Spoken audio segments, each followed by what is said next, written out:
Hi, welcome to सनरक्षीडियो।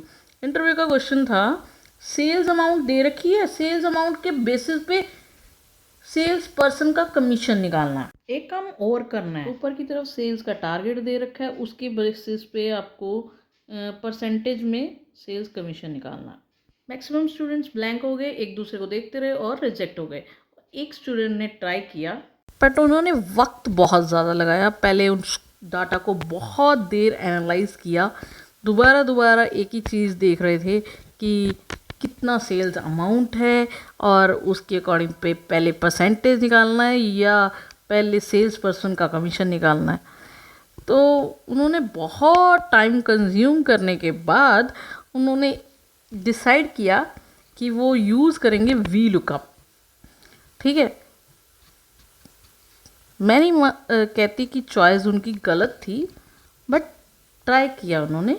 V lookup value दे दी, ठीक है, और फिर उसके बाद ये हमारा एरे हो गया, F4 से उन्होंने फ्रीज़ कर दिया। फिर उनको निकालना था कमीशन, तो इसलिए उन्होंने परसेंटेज कमीशन की जो वैल्यू क्या दी, फर्स्ट और सेकंड।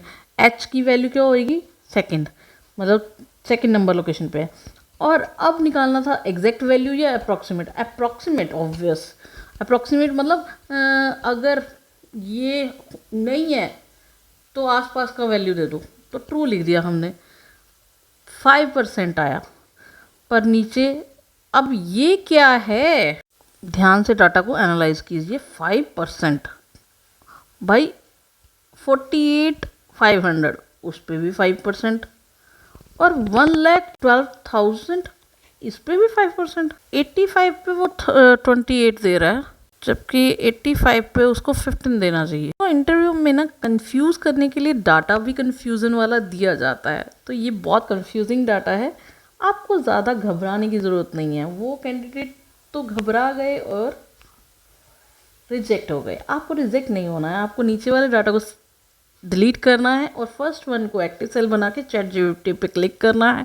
और चैट जीपीटी पे क्लिक करने के बाद आपको यहाँ पे टाइप करना है फाइंड आउट माय मिस्टेक। पर ये हर बार आपको नहीं करना है, मैं आपको इसलिए बता रही हूँ कि कई बार देखो डाटा बहुत कॉम्प्लेक्स होता है और मैनेजर को बहुत जल्दी होता है कि जल्दी से जल्दी मेरे को काम करके दो, कैसे भी करके दो, तब आप चैट जीपीटी का इस्तेमाल कर सकते हो। ये नहीं कि आप टोटली उस पर डिपेंड हो जाओ। कभी कभी डाटा कॉम्प्लेक्स होता है, डाटा का सोल्यूशन निकालना पॉसिबल नहीं होता, तब आपको चैट जीपीटी का इस्तेमाल करना चाहिए। ठीक है, कई बार आप इतनी देर से सॉल्यूशन निकाल रहे होते हो पर नहीं निकलता, तब। अब यहाँ पे चैट जीपीटी पूछ रहा है कि मैं फॉर्मूला आपकी शीट में चेंजेस कर दूँ। मैंने कहा नहीं, अब भी कर सकते हो इस वाली शीट पे। तो जैसे ही मैंने बोला, परमिशन दिया, उसी वक्त उसने कर दिया। इस फॉर्मूला में सबसे पहले सब्स्टिट्यूट रुपए का साइन और कॉमा हटाता है, फिर वैल्यू से टेक्स्ट से नंबर में बदल देता है। उसके बाद एक्स लुकअप उस नंबर को लुकअप टेबल से फाइंड आउट करता है और फिर सेल्स टारगेट का जो कमीशन है जो बनता है वो देता है हमें रिजल्ट में। अगर एग्जैक्ट वैल्यू नहीं मिलती तो -1 की वजह से नेक्स्ट स्मॉलर वैल्यू का रिजल्ट दिखाता है। अब M2 में देखो, हमें पता है कि कस्टमर की कमीशन कैसे निकलेगी सेल के ऊपर। हम जो सेल्स अमाउंट है उसको मल्टीप्लाई करेंगे जो परसेंटेज है उसकी कमीशन की।